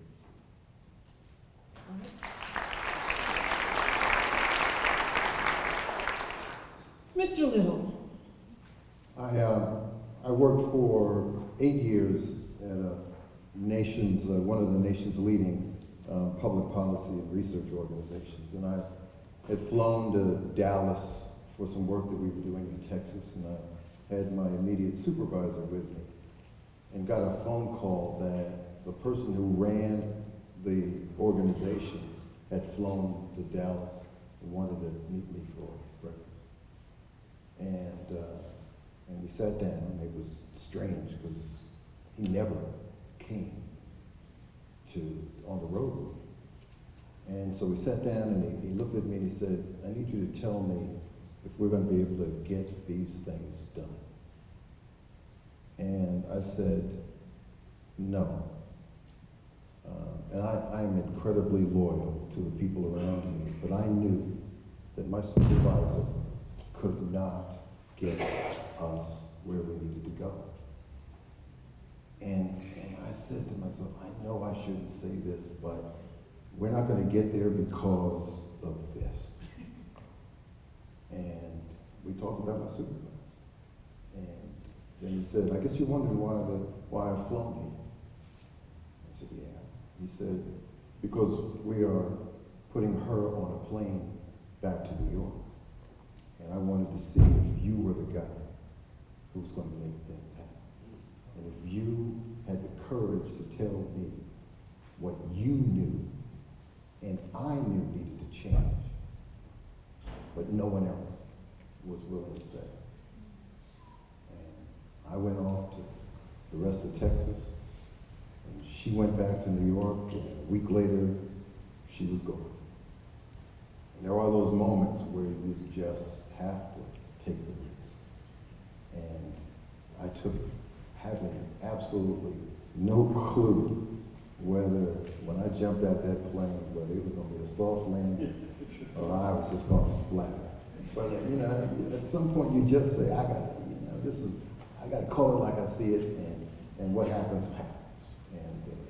And my career just went off in such a fast and new direction after that breakfast, because I sort of got past what I was worried about and just spoke truth. And sometimes that's all it takes.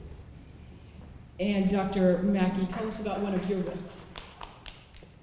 I believe I read a quote that said, the greatest risk in life is taking no risk at all. My daddy used to tell me all the time, he says, son, the greatest risk you take every day is waking up with your life in somebody else's hand. He was a man who had never had a job, so he just believed that we have to create for ourselves. And that stuck with me. And recently, I took a risk, and you know, we created, me and my partner came over to my house one night. That's how we became partners, started talking. And I've always wanted to do something that no one has ever done before. And I'm so happy John Wilson is now President Wilson of Morehouse, because every time he opens his mouth, he talks about doing things in a different way. And for us as a people to get to where we need to be, for Morehouse to get to where she needs to be, but for society to get to where they need to be, we got to take risks and do things differently. And me and my partner created a biofuel company. We take waste vegetable oil, we take the grease from Popeyes, the grease from churches, and we turn it into biodiesel, and then we sell it to oil companies. Now that's gangster. And we've invented something called a micro refinery, where we're building these small refineries that we can put in a 5,000 square foot warehouse and create 30 to 40 quality of life jobs in urban areas for people with GEDs and dropouts all the way to a master's in chemistry. Everybody told us we couldn't do it. Nobody believed in us. Everywhere I went to get funding, people said no. Everywhere I even went to some people, there was some McDonald's owners that wouldn't even give me their grease. I mean, a man got 7 McDonald's, and I said, I want to collect your grease, and he don't believe I can even come get his grease. My wife believed in me and let me risk it all. She realized that's who I am, and she knew I wouldn't be happy. And we had to make a sacrifice. And my partner had to make a sacrifice, and we took a risk. Now, I want to end on this, because I'm talking about real risk.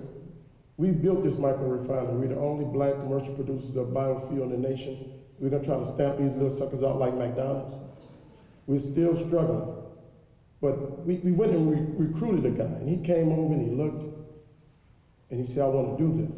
You know, and he had a good job, and his family told him, you know, you don't want to take that risk. And he came to me and he said, you know, man, Mackey, life is nothing but about risk. I said, you are, man. And about a couple of months ago, I mean, I'm still struggling with it. We had an accident and he died. I mean, you know, be like a family. There's only a couple of us. And we took this risk. Mr. Bolden, you know what I'm talking about. And it's watching his body lay out there due to this accident, his mom comes up, and this woman collapses in my chest. And she said, Dr. Mackey, thank you. My son died living what he wanted to do. He said, this is the best job he ever had. And before I know it, I was on the ground and she was trying to pick me. But we gotta take the risk to try to make this place, leave this place a better place. And that's what the young men from Morehouse need to aspire to, not to aspire to be. Morehouse was created and give all of us birth to go out and change the world in a way that only each and every one of us can do.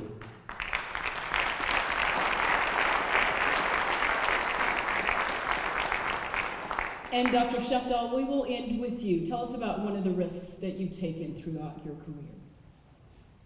I'll tell you about a type of risk that I take on a regular basis.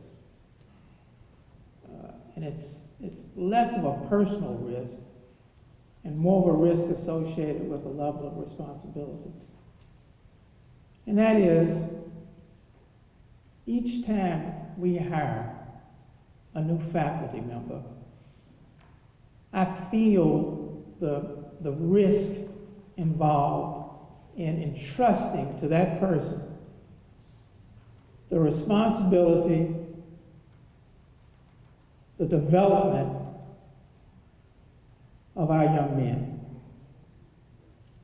That is a terrific undertaking. That is a terrific responsibility. And each time we hire somebody, we put that at risk.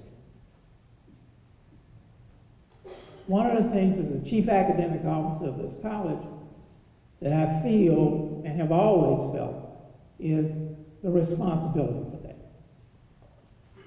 It's not a personal risk in a traditional sense, but it is a very strong sense of risk for me as an individual who has this responsibility. We can't do what we do here at Morehouse without truly dedicated faculty members. But each time you hire one, there is a risk that you didn't get the person you need for the job. You didn't get the person who's going to take this responsibility seriously. So for me, that's the ongoing and constant risk that I have to deal with. And I take that very seriously. You talked about fear. Sometimes I do feel that when we make those kinds of decisions. Dr. Sheftall, thank you so much. And also want to thank Dr. Mackey, Mr. Little, and Major General Bolden, as well as Mr. Fishburn. This concludes our program. Can we give our honorees, our panelists, a round of applause?